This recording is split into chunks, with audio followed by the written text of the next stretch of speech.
Hello, I'm Annie Graham Larkin, Executive Director of the Bisbee Mining and Historical Museum. Welcome to Bisbee from a Personal View with photographer Boyd Nicholl. Thank you to our program sponsor, the Arizona Historical Society, as well as our members and donors who enable the museum to provide free online programming and fulfill the organization's mission to discover history, explore Bisbee's past today. To learn how you can assist the museum in supporting its mission and programs by becoming a member or donor, please visit bisbeemuseum.org.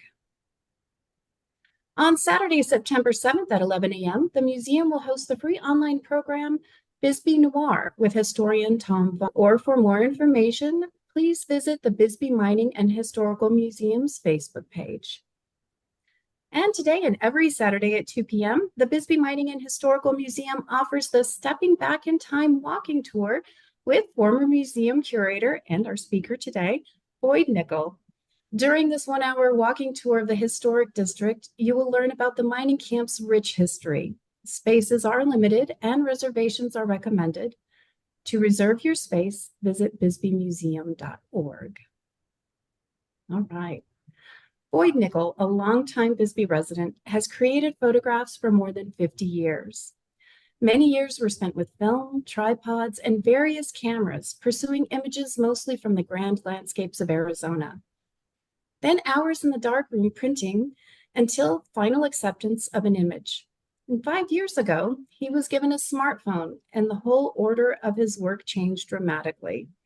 Freed from the burden of bulky equipment, has led to an explosion of wonderful, bold, colorful photographs where anything might be the subject matter.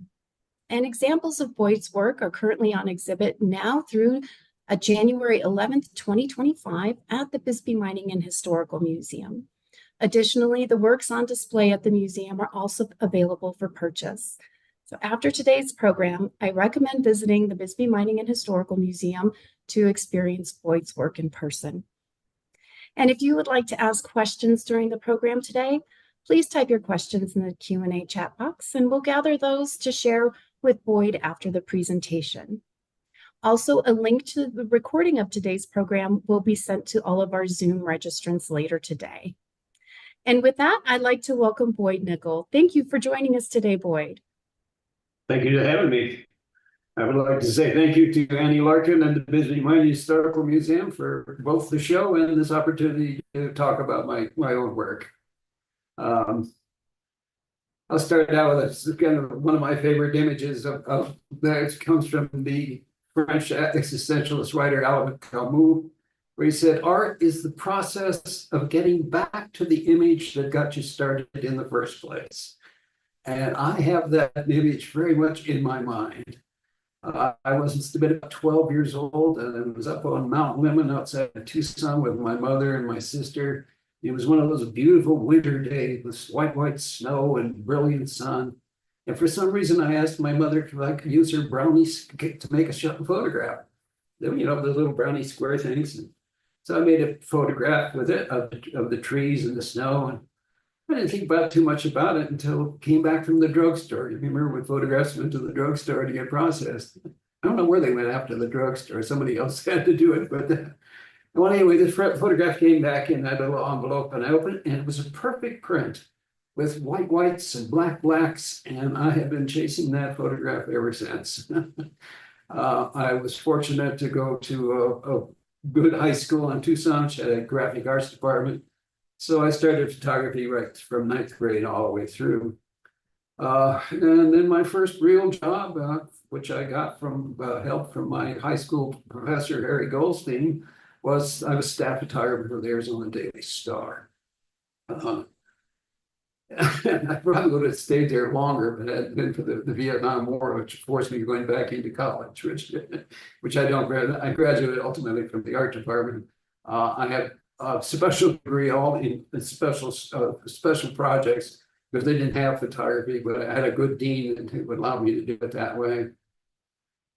And thinking about this thing, one of the things I was struck by is that my work kind of mirrors the whole history of photography. I started out with 4x5 view cameras, ground graphic to start with. Then it shifted to 4x5 view cameras. So I started out with big format, large film. And then as time went through, I moved to 35 millimeter and ultimately to 2.25, again, large focus, and ultimately to digital. So this is an example of the early large format. There you go. I'm trying not to get too much of the glare. And this is from a 2.25 negative done with a Hasselblad. And then somewhere along the way, I bought a Nikon. I was working as a newspaper photographer at Sierra Vista, and I bought a Nikon. And at this time, my daughter was quite a jock in high school. And so I just one day came from work and I had the camera with me. And I thought, well, I'm going to start making photographs of the kids. And so what had been very difficult for me to do before, I was too shy to make photographs of people. If you know me now, it's hard to believe, but it was just true. So these are some of the Sarah's schoolmates. This is at the county fair, and we've done it with the 35 millimeter Nikon. And I've always been interested in field, like color field things, because I come out of the 60s. And somewhere along the way, I discovered that if I hand colored the black and white photograph, this is a hand-colored black and white photograph, suddenly the field became much more interesting to look at. And so this is again using the Hasselblad, but hand-colored with Prismacolor pencils. Kind of tedious in a way. Then, as Annie's lecture said, my wife, Lori, was dying, and I wanted to keep in touch with my daughter. So I asked her to send me a burn phone, and she sent me my first smartphone. And the second thing I learned about these new phones and cameras is that it made one hell of a good photograph. And so this is the photograph with my first smartphone.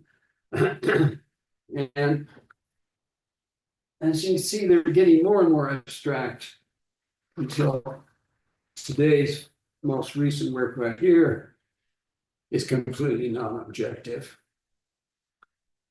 It's kind of fun to play with a camera in a way that's completely abstract. I've always kind of tended more towards abstraction anyway, but with this new smartphone, you can get right up on top of things. And this is my second one, and it's a better one.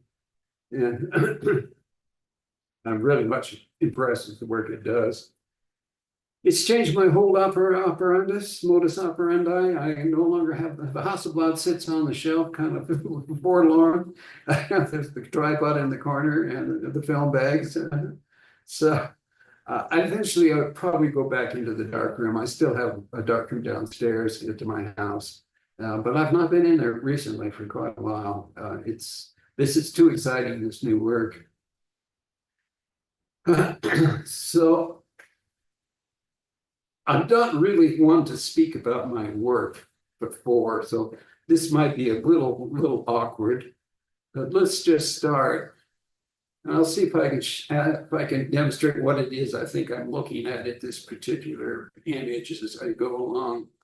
Of course, photography is always about the light, and here the light is so obvious. It's also the dark. It's the light and the dark going back and forth. And what I like, and I'm so surprised with this phone camera, is I am making the most delightful compositions, and so quickly, and much more ease than I ever did before. As I say, I'm doing some of the best work I've ever done. This group that I've given here would not necessarily be the best. We're just kind of looking to give you some examples of things. That's the other thing about digital photography and this kind of thing is editing is one of the major tools. It's so easy to make many photographs, as we all know. And it's the ones to find the ones that have something happening in them. Which takes me back to something I did want to share with you from my experience at Rochester Tech. I did go to Rochester Tech, RIT, back in the 60s. God, it's a long time ago. And one of my professors was Minor White, a very famous, well-known photographer. And at the time, I didn't really understand what he was talking about. I was too young. I came out of Tucson, and what I knew was cars and girls. And this was the most intense man I think I've ever met. And he talked about the fact that there's the subject, there's the photographer. And sometimes a third thing happens where the subject and the photographer mirror each other in a new way. Some kind of communication starts to happen. I didn't understand that at all when I first heard that. It wasn't until many years later when I started teaching photography, I remembered what he was talking about. And so that's what I would hope that happens in the photographs, that is this third thing starts to happen here, where it's mirroring me and I'm also mirroring the outside world, what I call the great mystery. Again, the light and the dark. Many people comment on the textures in my photographs, and that's, I will tell you that in your phones here, you do have a thing that says pop, and that's what increases the texture. I tend to pop a lot. All of them have a little pop in, but it doesn't fake it. It just brings it up more. That's more visible. So you can see it in the texture and all the rust in this photograph here. And again, it's the shapes, also the triangle and the square, and the circle, and then the triangular shape above. All these geometric shapes going back and forth. And there's a little small triangle up there in here, in the middle there. That playing with various shapes and how they relate to the light also. This is a photograph I might print. As I look at it now, it's intriguing me more. This is a curve I've done part of. I had a book from Edward Hopper, the painter from the 1930s to the 40s. So this is my Hopper-esque influence. Again, lights and shapes, squares, and a kind of sense of emptiness. Even the windows are empty. The Hoppers were really, really quite almost bleak in a way. But this is not quite bleak, but again, what I like too is that little piece of the white coming on the red there on the wall, besides the shapes. This is one I probably wouldn't print. It cost me about $43 to make these prints, these large prints. So I'm real selective on what I'll print. My attempt at pornography. This is a water tank out in the city property yard. Again, it's just kind of a sense of humor, I thought, for this one. And again, you can see the texture has been brought up, and so there's this pop to it. And what I'm very impressed with this new camera is the ability to control the exposures and the contrast. In black and white photography, which I did so much of 50 years worth, controlling the contrast, either increasing it or decreasing it, was always the challenge. And that's been true all the way through photography. If you've ever had a chance to see movies made when they're using film, you realize they light everything because it's just too contrasting. The film base is too contrasting. So even every shadow was lit with those big arc lights. But here with the digital world, you don't need to. You can play it, and it'll hold together much more than film, whatever it would.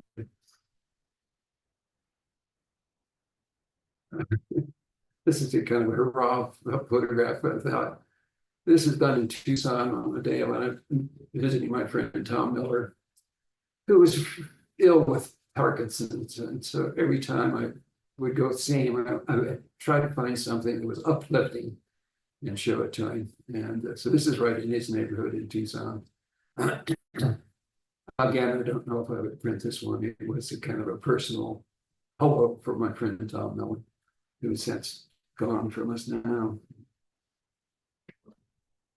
Bisbeeites will appreciate this. This is after the fire on Main Street on Valentine's Day. And in terms of an image, it's just complexity. And I'm very much drawn to this kind of thing these days, where it's non-objective. It's not about the fire. It's not it just this fire just gives me a subject to play with all these shapes and textures, and this is looking into the olive oil company that burned. And again, you can get so much closer in with the digital camera now. That's the other thing about the digital quite intrigued was is that almost everything stays in focus until you get very, very close to an object. Which again, another problem with film cameras is how much depth of field you're going to get. And that's why so much of my work had to have a tripod.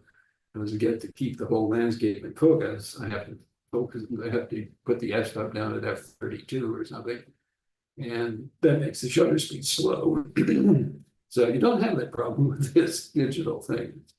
It is really wonderfully free, and I'm really appreciating the freedom that's given me.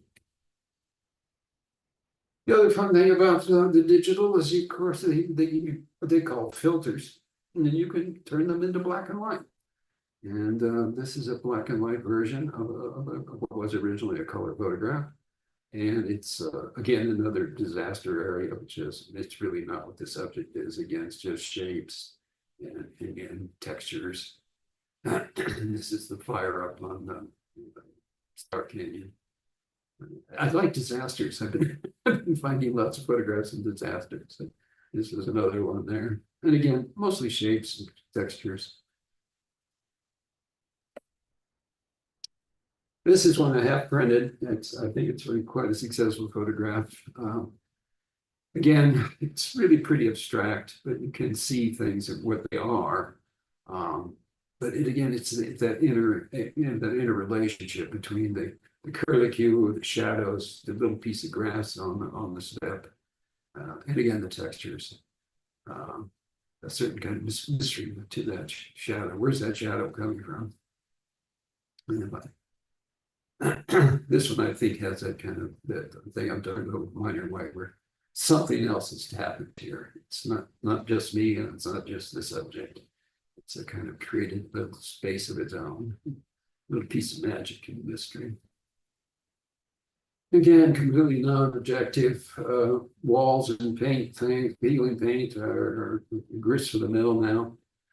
This is also from that fire damaged area up on Star Canyon. But it again has nothing to do with the fire. It's just you just happen to know that the black things are from the fire. Again, textures and colors. I'm getting more and more abstract. I mean, I very much have always enjoyed the abstract expressionists from the 50s, 60s, and 70s. I'm kind of harkening back to them in many cases. Not making photographs of things per se. Things are my palette, if you will. And so this again is not just those wonderful shapes, mountains. It could be a lot of things, you know. There's a river running through it. Another completely non-objective one. And this is something I've discovered again out of fires. What was that, a couple of years ago? Was it a fire over in Bakerville? And Saginaw, and 2 cars were burnt. And that led me to finding these wonderful things. What you see as the silver or the whites are the melted chrome or trim on these cars. That's how hot the fires were. And but again, it has nothing to do with that. It just makes it a beautiful sense of color and shape and rhythm.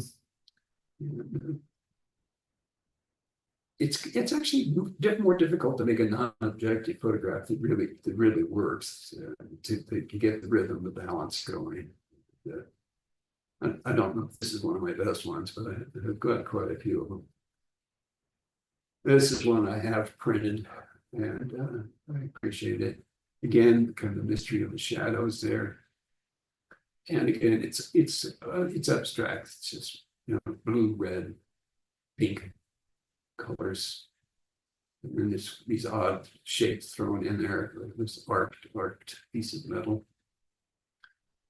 Again, as I say, it's not about anything per se, other than itself. I'm quite pleased with this one.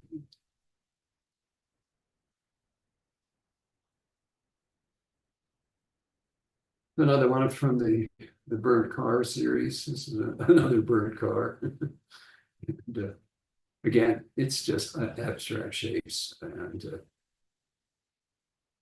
this kind of reminds me of the crown of thorns. This would be my Easter photograph, you know. Again, the textures and something painful about this image. It kind of intrigues me.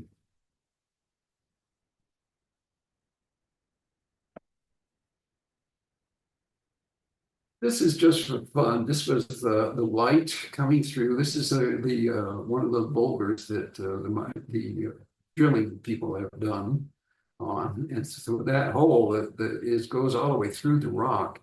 It casts this beautiful light on the cactus in the front, and they're kind of being reflected through this hole in the rock. So it's just a kind of an interesting little piece of you know. Hard to resist those paddles of built plunges like that. They have always intrigued me. I am an Arizona person, so I've lived them all my life. But again, mostly about the light coming through that rock and getting those leaves. This is another one I probably will print. Again, kind of mysterious shape. It doesn't have anything to do with what it is. It's a little monochromatic, but I kind of like that. There's just little hints of blue in little places in the rust there. It's kind of an unusual image. This I would probably print.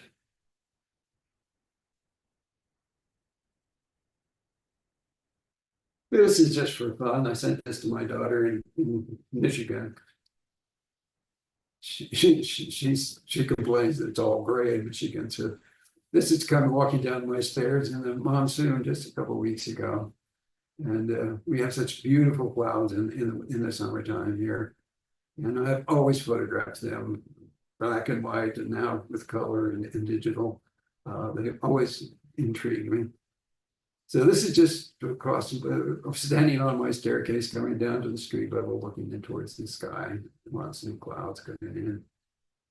But again, to see everything holds in focus, which is quite intriguing. It'd be much more difficult with a camera to do this. This is kind of an imitation of one of my own images that I've sold. It's actually in the show here. Quite a while I got intrigued with letters in the image, and not necessarily making a word, but just the letters themselves. Kind of like Picasso, I mean, those guys did in the 20s and the 30s with letters appearing in their paintings and etchings. And again, the light is really important in this one.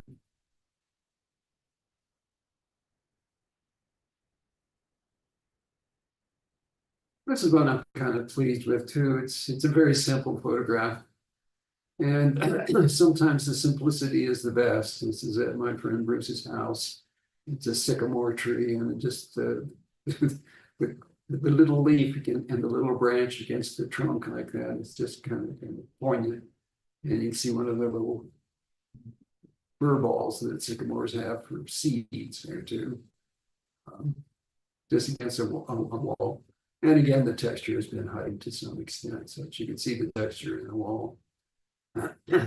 A simple photograph, just kind of for fun. This is our library. And again, not really anything about the library, but the shapes, the arches, and again, the monsoon clouds coming through the arches. And again, you see the texture's been highlighted a little bit to make it play a little more. But it's interesting how the light is recorded with this digital. It's where it fades off in a nice way that would be hard to do with you'd have to print it to get that kind of fade in black and white printing, which I worked so hard for so long to learn to make a black and white print. And I can do it about as well as anybody these days, but it took me a long time and a lot of money. And then to have left it all in the darkroom now, that's a little interesting. Again, just maybe shapes and textures and a little bit of water. This is up on the mountain. This is much more similar to what I used to do with black and white landscape, because even that, a lot of it was quite abstract in the sense of, I grew up here in Tucson, and I grew up with Arizona highways, and I never wanted to make a photograph that fit into Arizona highways mode. That's made for tourists, and so I've always looked at Arizona in my own way. I very much love this Arizona, this piece of mystery that we have here. This is the granite, and so don't take it for granted. And with the lichen, just again, simple kind of photograph. Same day, again, the monsoon clouds and the storms coming in. I can't resist. They have always intrigued me, even in black and white. And again, here's the thing I kind of like about this digital thing. It's so much easier. The cross in the foreground, it stays completely in focus, and the part that's range is completely in focus too. Done so much easier just by holding it in my hand. No tripod, no F32, so much easier. The only thing I don't care for this camera, and it's recording of the blues of the sky. There are ways I could correct it to some extent. It doesn't quite do it's too blue. The clouds are not that blue, really. And it's my one criticism of it. But I'm so excited and so accepting of whatever this does. It's so new to me. I don't really care too much. It does bother me a little bit. The clouds are not quite true. Whereas everything else is quite true, but the clouds are never quite rendered quite right in the digital format. And this is really about as abstract as you can get. And I'm quite pleased with this one. This is one I will probably print too. When they're larger, the pure abstractions have a certain power that it's a little hard to see when they're smaller. And then that's the other thing I'm quite impressed with this. I have taken with this new digital camera, which is a Galaxy 22, I have blown up a couple images to 30 by 40. And they hold together perfectly. There's no pixelation. It's kind of amazing that they do. I can't afford to do it very often, but I'd like to do it more often. This is one I'd like to blow up bigger, because it's very sharp to start with, and it would hold together on a larger format print. That's why I brought these prints in too, because I still am interested in paper. I want a physical object of the image that I can hand to somebody and they can see it. I'm kind of concerned about this digital thing and keeping family. But I have a lot of photographs of my new grandson now, and they're on the camera, they're on the phone, and what's going to happen to them? I don't know. It's not like I have a box full of photographs anymore. They're in this electronic form, and I don't know exactly. That's a good question. I don't know. Some have already gone away. I have a lot of them on Messenger, and by text my daughter back and forth, and they'll only allow so many images, and the early ones are gone. So I'm kind of concerned that we might lose a whole generation of family pictures here. This is another one I'm kind of pleased with. Again, this is a little Hopper-esque and looking for forms, urban forms. And it's completely mysterious as to what this is. It has nothing to do with what the image is about. Uh, again, textures. I don't know if I print this one exactly. I have several versions of this one. That's the other thing about digital, of course, is that it's so much easier to have mini versions of something. Could do that with film, but it costs you more money. This doesn't cost me much money to do that. And every once in a while, I just have to make a pretty picture. And so this is at a friend's house. Again, the monsoon clouds and the beautiful sunsets.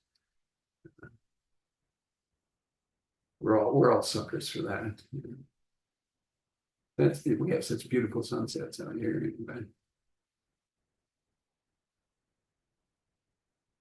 This one is something I'd like to play with more of this kind of thing where it's identifiable as a street scene, but you see it has nothing to do with the street scene exactly per se. Look at all those things. This the orange sideway claw sign, the lifter, the lifter there with its thing, and the shapes in the buildings, the signs. It makes quite a jumble. So if you kind of squint a little bit and don't think of it as a street scene, it's really quite a complicated composition of shapes and colors. I like also how it flattens it out a little bit. That's one of the things you can do with these phone cameras is they do have a zoom aspect to it.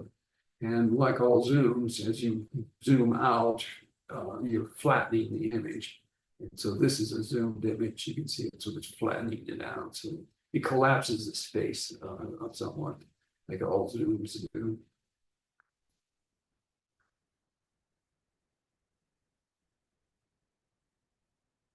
This is one I'm rather pleased with too. Again, just shapes, colors.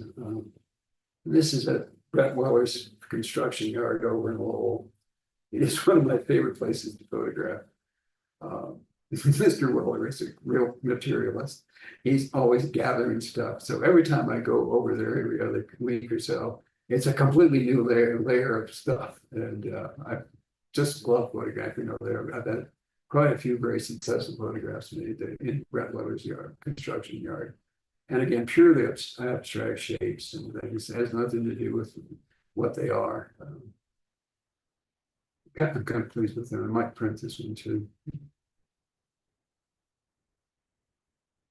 Yeah, and kind of a little upper and influence here. It's just the town again flattened out somewhat. So the shapes are squished into space in a little way. Then again, colors and shapes. This is one I probably would not print, but photographing Bisbee is always fascinating me. In the early days, I didn't like photographing Bisbee because it reminded me too much of Walker Evans and those guys from the 30s, you know, all those decrepit signs and beat up towns. And, but now I'm seeing it in a more abstract way. So I'm not trying to document it as a document. These are about me and what's in front of me, not a documentary photographer. Though I have done that. I've worked news photography for quite a while, so I do know about that. This is one I'm kind of pleased with too. It's just look at what's happening with the reflection off from the sunlight. This is at late in the day, which is what they used to call the magic hour. And you've only got about 20, 30 minutes where you can photograph in this magic light. And I love how the reflection off the pipe turns to the right. It makes this beautiful glow. So this is kind of amusing to me too, because this is actually made at the Catholic Church. And again, the textures are important, and shapes. Again, pretty simple, abstract image, quadrants. Another, again, pretty abstract one. Again, playing with the shapes and the colors, the contrast between the white of the building and the blue of the sky. Here again, you can see the blue is not quite correct in terms of being a true sky. not that it matters, but it's just it's interesting. It's one of the few places I noticed the difference between my old work and my new, because that was all that worked with color film quite a bit at one point. I did a lot of Cibachrome prints and trying to balance the skies against the other values is always a challenge. It's a challenge here too. As I say, you can tweak it. I could tweak it a lot if I were to run it through a program like Lightworks or any one of those Photoshop programs, which I'm not doing. These are just directly off the phone. Tell you the truth, I hate computers, and so I don't go there. And this is as much computer as I want. This is a recent one. I did have this printed recently. Again, kind of Hopper-esque. And it wasn't until I got the print done, I saw the little shadows of the strings on the wall there. And the different colors have to do with the daylight outside, the shading film that's on the window. This is the doctor's office, and the odd choice of color for the doctor's office. But I'm just kind of quite pleased with this. And again, just interesting shapes and contrasts, in and out, contrasting in and out. And, I had fun with this one.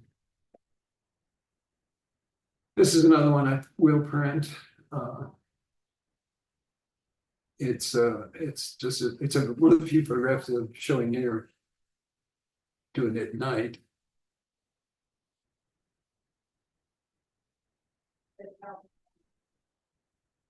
And it's interesting what the camera will do with the pieces of light.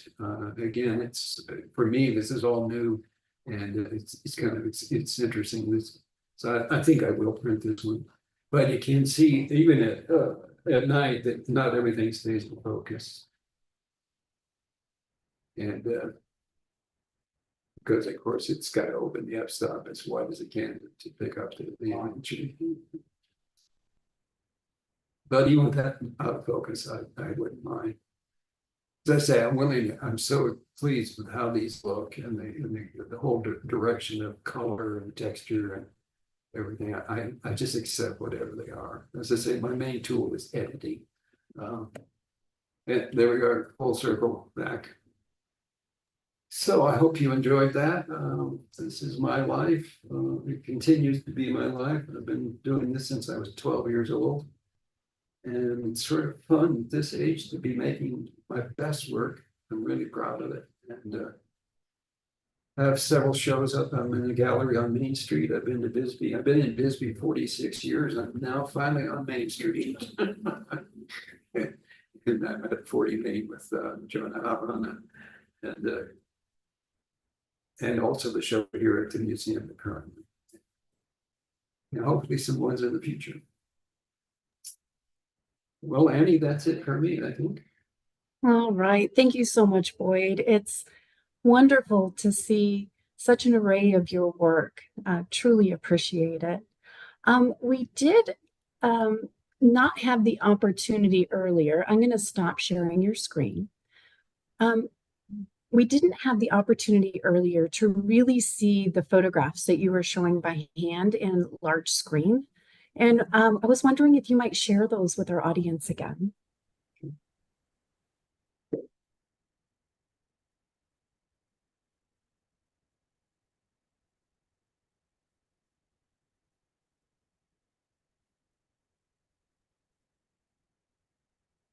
Get the reflection out.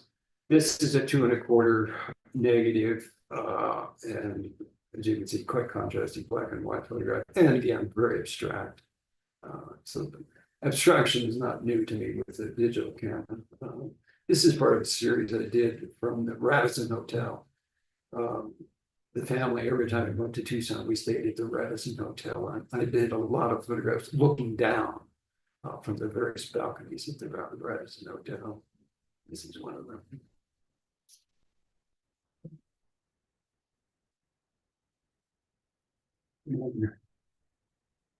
This is 35mm Nikon.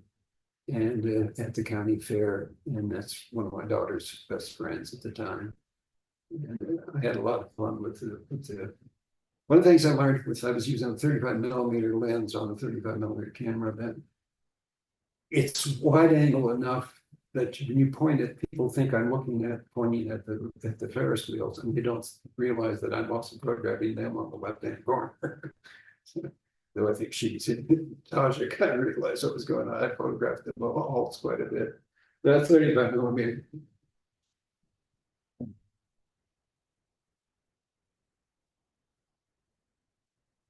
Discovered that adding color to a black and white image made me quite, I don't know how well you could see this, but it is a hand colored black and white image, and it made the field process much more exciting. I've been doing it with black and white for years, and then I started adding the color. I'm like, wow, look at that! And so, and I kind of continue with the same kind of vein now with the digital. So that's again using Hasselblad.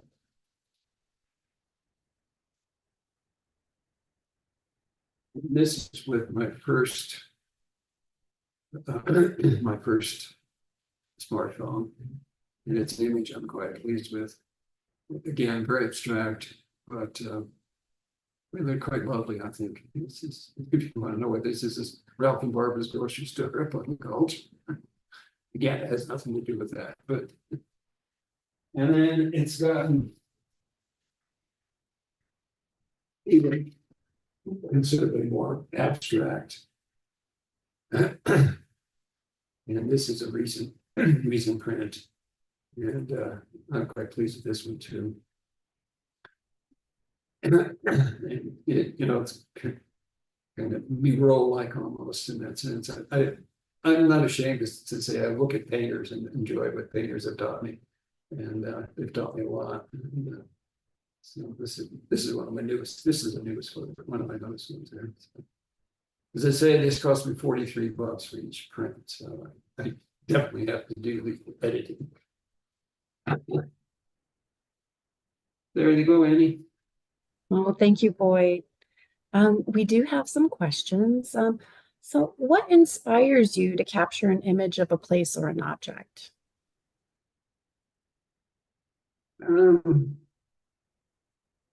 That's a hard question to ask, because it's the way something looks to me, and I can't quite explain how that works, because I don't actually know. I respond to something, and more I'm hoping that my response is going to mirror something else outside of me and lead to that, like I said, with Miner's idea of a kind of coming together inside and outside. Of course, light is always one of the main functions, is you have to see the light. And matter of fact, I say my prayers in the morning to Los Señores y Señoras de la Luz, ladies, gentlemen of the light, because at some point during the day I will see the light, and I like that as a metaphor and in a literal. Oh, and how many images of a subject do you take until you decide, that's it?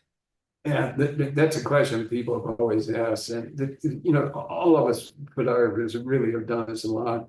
We don't do that many images of any one thing. You might work around a subject, and like, but in the old days it was very expensive, so there wasn't that. Today it's the same thing. I'm not making two, maybe three sometimes of an image of one setup. It's the primary eye. What am I seeing? What am I responding to this? And I never know exactly what I'm going to respond to, and that changes. It changes through time.